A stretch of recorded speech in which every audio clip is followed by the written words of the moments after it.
ಶಿವಮೊಗ್ಗ ನಗರದ ಸೂಳೆಬೈಲಿನ ವೃತ್ತದಲ್ಲಿ KSRTC bus ಒಂದು ಡಿಕ್ಕಿ ಹೊಡೆದ ಪರಿಣಾಮ ಗೋವಿನ ಪರಿಸ್ಥಿತಿ ಗಂಭೀರವಾಗಿದೆ. ಗೋವಿನ ಬಾಲವೇ ಕಟ್ಟಾಗಿದೆ, ಕೊಂಬು ಮುರಿದು ಹೋಗಿದೆ. ಬಸ್ ಗುದ್ದಿದ ಹೊಡೆತಕ್ಕೆ ಬಸ್ನ ಮುಂಭಾಗ ಡೆಂಟ್ ಆಗಿದೆ. ಹೊಸದುರ್ಗದಿಂದ ಶಿವಮೊಗ್ಗಕ್ಕೆ ಬರುತ್ತಿದ್ದ ಕೆಎಸ್ಆರ್ಟಿಸಿ ಬಸ್ ಸೂಳೆಬೈಲಿನ ಸರ್ಕಲ್ ಬಳಿ ಗೂಳಿಯೊಂದು ಅಡ್ಡ ಬಂದ ಕಾರಣ ಗುದ್ದಿಕೊಂಡು ಹೋಗಿದೆ. ಗೋವಿನ ಒಂದು ಕೊಂಬು ತುಂಡಾಗಿದೆ, ಬಾಲ ತುಂಡಾಗಿದೆ.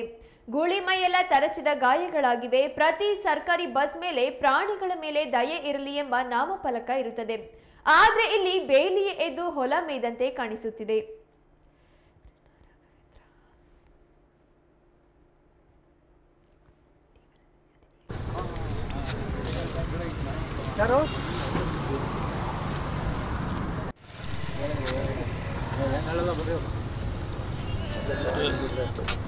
ಹೇಳ್ರಿ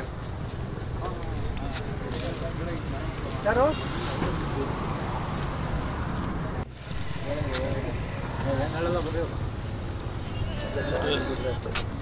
ಹೇಳ್ರಿ ಯಾರು